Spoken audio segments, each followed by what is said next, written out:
Hey, this is Joshua with New Review coming at you with a new review on the Freeform television series Shadowhunters.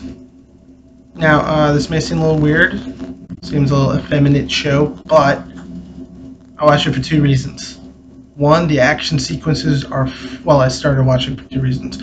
One, the action sequences are well choreographed and seem fairly realistic with the style that the training appears to go with. So it's really cool seeing all those swords and spears and things flipping around and flying. I think that's kind of cool. And the second reason is Harry Shumway, aka Mike Chang. I like him as an actor. I will literally watch him in anything. If I had YouTube Red, I'd watch the series that he was in with Keena Granis.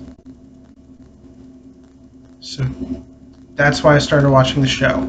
I've continued for two reasons. One, the mind games that the main villain plays. They're very interesting and fairly layered, I think. And two, the world building is fantastic. Each season, we get more and more in depth into the world. At first, we just learn the basics. These are the basic communities, these are the basic rules. Next, we started to get into how these communities interplay with each other and the Shadowhunters as well.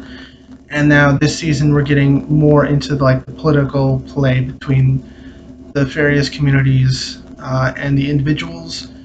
Yeah, there's a lot of teen angst in it. It is based on a book series targeted at teen girls. For some weird reason, that's a theme that ends up in a lot of teen female literature. Um, but I think the way that it's interwoven into the the world that they're in, and the entire context behind the angst, that's causing the angst, I think it makes a lot more sense, and it's a very well crafted show. CG budget could be a bit better, but it isn't a big network, although it is owned by Disney, so they could have a bit better CG budget since they have some pretty good when I was a kid, pretty good cartoons. And that's something that is a staple on the Disney Channel. And the What's Its. So the story follows a girl named Clary Fairchild, and it starts out she's trying to get her mother back from the Circle, which apparently is led by her father, which she had no memory of. She didn't remember anything about this. Her memory about the Shadow World, as it was known, and being a Shadow Hunter, was wiped. So she doesn't know that she's a demon killer and basically a downworlder cop, in essence. And we meet three, and in this community, she meets Jace Wayland, as he's known in the beginning, and Alec and Izzy Lightwood, who seem to get all of the missions, which makes no sense. But yeah, they're the main characters. They can't talk about the other they're given missions. I'm sure other individuals in the institute that they're at are given missions. Just we only see their missions. And the first part of the first season didn't have that big of a budget. And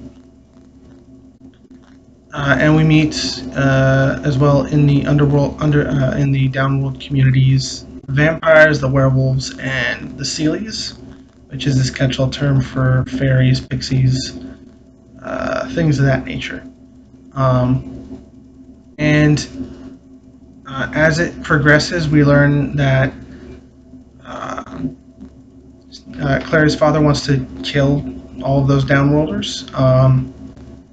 And things get a little bit more complicated when we learn that when Simon becomes a vampire, and also they get entangled with this warlock, and that's some of the teen angst because Alec starts to catch feelings for the warlock after having feelings for Jace. And the first season ends with this weird reveal that Jace is also Valentine's son, and the entire second half of the season, first part of the second season, I don't know, ABC, Freeform does weird things with their scheduling for seasons. So Jace joins up with Valentine, and for a while he works with him until he defects back to the Institute, and it starts this whole conflict with the Downworlders wanting to protect themselves because Valentine gets one of the mortal instruments, a sword, uh, and this sword is used to compel people to tell the truth. It's also used when activated by angel-blooded those who are of angel blood, like pure angel blood. It can destroy those of demon blood. And since we think Jace is Valentine's son, we think that he is demon blooded. And so it's this entire conflict as to whether or not to kill Clary because she's angel blooded, and thus could activate the soul sword, I think, if I remember correctly. Eventually they form an alliance between the Downworlder communities and the Shadowhunters to fight Valentine.